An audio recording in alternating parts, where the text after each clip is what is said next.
Have you ever wondered why your writing isn't feeling right? Have you struggled to find your voice? It could be because you haven't identified your archetype yet. And in this episode, I'm going to be sharing some ways that you can identify your author archetype and integrate it into your writing so that you can be more you, more authentic. Are you an entrepreneur, small business owner, or consultant looking to boost your authority, influence, and impact? The Author Switch podcast with best selling, award winning author Carma Spence is your answer. Tune in for actionable advice, powerful strategies, and engaging interviews to turn on your author switch and take your business to the next dimension. The Author Switch. Hi, my name is Carma Spence, host of the Author Switch podcast, and I help entrepreneurs write a lead attracting book in 90 days or less. In this episode, we're going to talk about author archetypes, what it is, how to find yours, and how to integrate it into your writing. So let's get going. First, what is an author archetype? Now, there are lots of different archetype frameworks. In fact, one of the first ones I was exposed to was a book that was written like in the 1980s called Goddesses in Every Woman.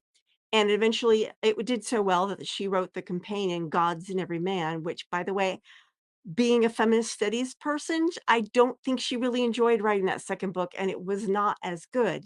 However, it was kind of interesting and fun understanding how the Greek gods and goddesses were archetypes for how we are. In fact, I remember the goddess I most identified with was Diana, goddess of the hunt and the moon, and the god, which much to my chagrin was Poseidon, probably because I had a nasty temper back then.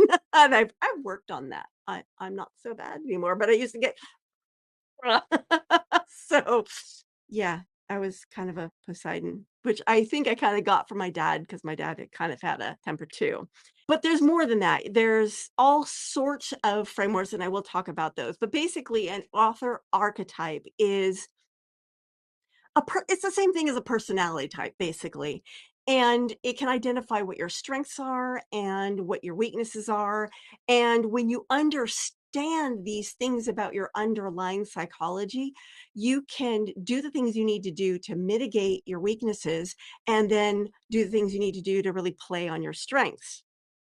Why is understanding your archetype, your personality, helpful in you being more authentic in your writing?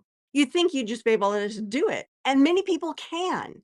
But sometimes understanding what your strengths are, what your weaknesses are, and how you fit into a larger framework of multiple people can help you be more authentic in your own work.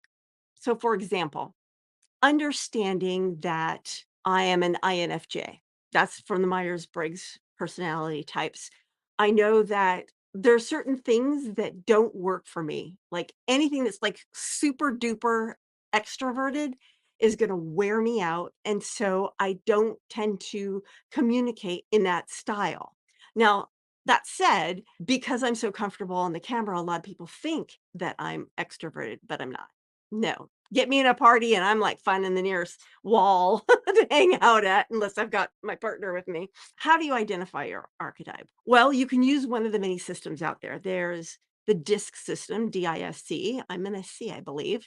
There is the Myers-Briggs I just shared. I'm an INFJ. There is human design, which is based on all sorts of pseudoscience, but is freakishly accurate. I'm a manifesting generator in that system. Strength finders, that one's a really good one. You can just look up personality test and identify things to your personality. If you look up author archetypes online, you will most likely find a system that has it's an inordinate amount of archetypes. I mean, it's like 26, 30, some, I don't know, I can't remember how many it was, but there's way too many of them. And honestly, when I really looked at that system, it was more geared toward the fiction writer. So I sort of took what I knew about the various personality tests because I'm kind of a personality test junkie. And it doesn't matter whether it's relevant to me. If it's a personality test, I'll probably take it just out of curiosity, if nothing else. And I kind of took that information and that framework and I've created an entrepreneurial author archetype quiz. If you're interested in getting that, just drop in the comments, send me the quiz, and I will do that. And I'll talk a little bit more about that after this brief commercial break. In a city filled with stories, one author seeks the elusive, the transformative, the right idea. It's not just any idea, it's the one that will change everything. Through twists and turns, through doubts and revelations, the discovery that will elevate the book to the next level. It all starts with an idea by Carma Spence, available now on Amazon. Welcome back. So before the break, we talked about what are author archetypes and how they can help you be more authentic in your writing. And then we talked about some various different personality tests that you can take to help you identify your author archetype. Now, I want to talk about some actionable steps that you can take to embody your author voice. So the first thing is once you've kind of found one, you've identified I'm an INFJ or I'm a whatever it is, or using my quiz, you identify which one that you are. Take some time to self reflect and become more aware of how you are definitely like your archetype and where maybe the archetype's a little off. Because the thing with these, you can take what works and not pay attention to what doesn't. Now, one caveat with that is don't deceive yourself. There may be things about the archetype that you identify that you're like, I don't like this. I don't want to be a part of this, but it is a part of who you are.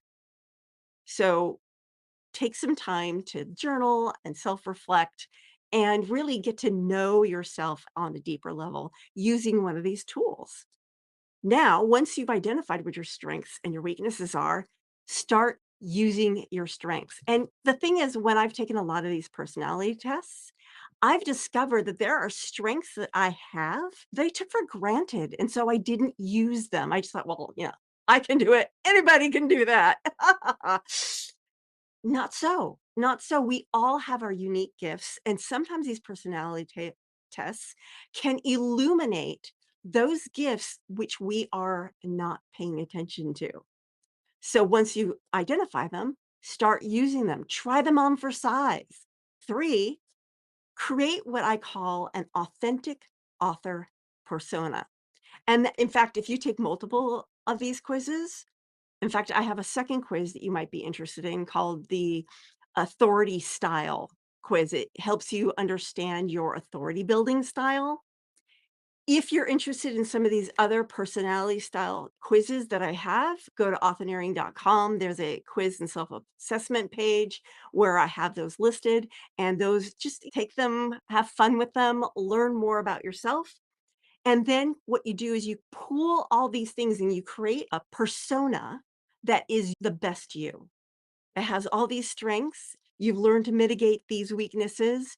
And then you've got this persona that you can create and you can embody. In fact, I did one, there was an artist who did, she called it a new, what was it? The new persona, the new icon, and she spelled new NU with 2 dots over it. And she walked you through this process where you identified your own personal archetype, and the one that came to me was the compassionate empress. So often, that's my persona as I am the compassionate empress, and for me, what that means is that I'm kind, because that is one of my values is kindness, but I'm also a strong leader, which sometimes I do find it hard to step into, but I do my best, right? We all do our best. And then step 4, experiment and play. Have fun. I mean, if you take multiple of these personalities, just start playing with the different things it says about you. And really, it's almost like going shopping for a new outfit. You try on this top and that sweater and this blazer and that pair of pants and that whatever, that new pair of shoes, and you try them all on to see, it looks really good on the shelf, but does it look good on me? And sometimes, yeah, and sometimes, ooh, it looks really good on the shelf. That's what you do. You play. None of these things are written in stone and none of them are perfect. So try them on, learn who you are, and play. Now, how do you integrate your author archetype into your writing, into your branding? This is how you do. Okay, so first, identify your core values. I have a core values exercise that is free. Just if you want the core values exercise, put core values in the comment and I will send you the link so that you can download that. It basically helps you identify your top 3 core values. So for example, I did that exercise and mine are kindness, creativity. Well, actually creativity is number 1. Creativity, kindness, and I believe the third one's integrity. Number 2, once you've got your core values, now you want to develop a brand voice that's aligned to your personality. So if your brand hasn't been working for you, it may be because it's not playing to your strengths, it's not mitigating your weaknesses, it's not playing to who you really are deep down inside, including the parts of you that you may have been ignoring. And when that happens, when you ignore those important parts of yourself, you can get misaligned and your brand kind of falls flat. Then create content that mirrors your personal interests and your strengths and expresses your brand and fulfills on your brand promise. These are all things I cover when I go through the branding portion of my 90-day program that will be launching soon. I'm not ready to take wait list, but I soon will be. If you want to be on that wait list, drop wait list in the comments and I will send you the link once that wait list is available. And then finally, engage your audience in a manner that reflects your personality. So now that you have a deeper understanding of who you are and what your strengths are and everything, you can start engaging with your audience on social media, in your emails, on the stage, in ways that are in alignment with who you are. So again, I have identified a entrepreneurial author archetype framework. The quiz for that is ready. If you want that, just let me know. Just say, I want to know what my entrepreneurial author archetype is, or however you want to put it, that's fine. I'll probably understand whatever your comment is. And if I don't, I'll engage with you to find out what you're trying to say. So that is it for today. I hope you found this helpful.